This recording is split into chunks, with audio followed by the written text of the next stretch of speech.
Recently, I've been thinking about poverty, but not the typical kind, the internal kind, poverty of the soul. True impoverishment is internal impoverishment, the soul that's been created but hasn't yet realized why, the heart that still beats but has already died.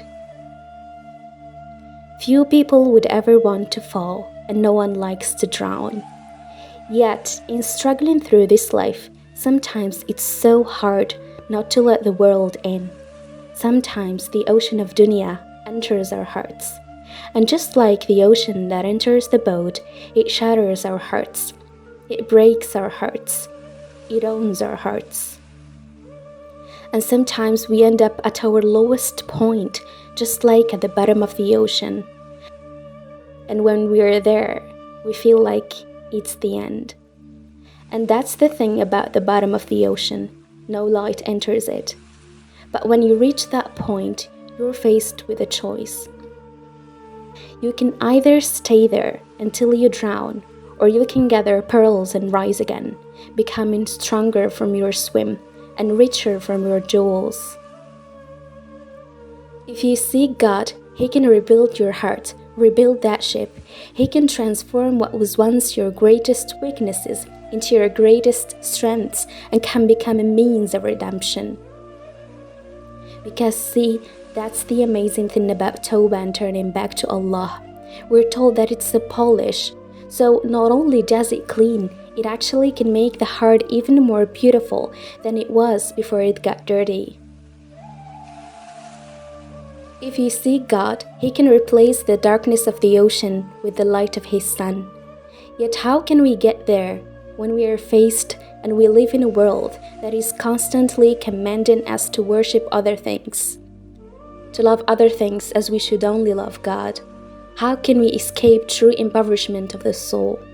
Allah subhanahu wa ta'ala tells us there are people who love others as they should only love God. In Surah Al-Baqarah, He says, وَمِنَ النَّاسِ مَن يَتَّخِذْ مِن دُونِ اللَّهِ أَنْدَادًا يُحِبُّونَهُمْ كَحُبِّ اللَّهِ. And yet when He describes the believers, He said, وَالَّذِينَ آمَنُوا أَشَدُّ حُبًّا لِلَّهِ.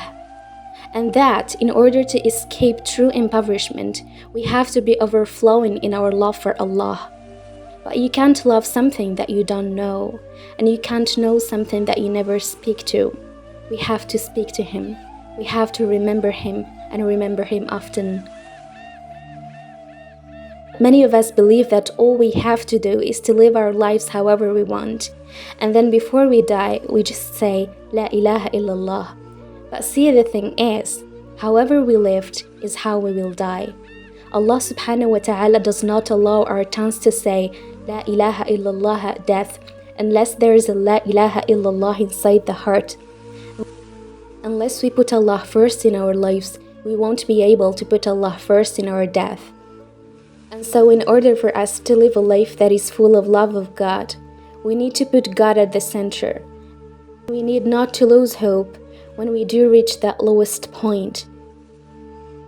And we ask God throughout our lives that every time we sleep, to allow us to come back and to stand up back and to rise. If we do that, then, and only then, God will allow our tongues at the time of death to say, La ilaha illallah.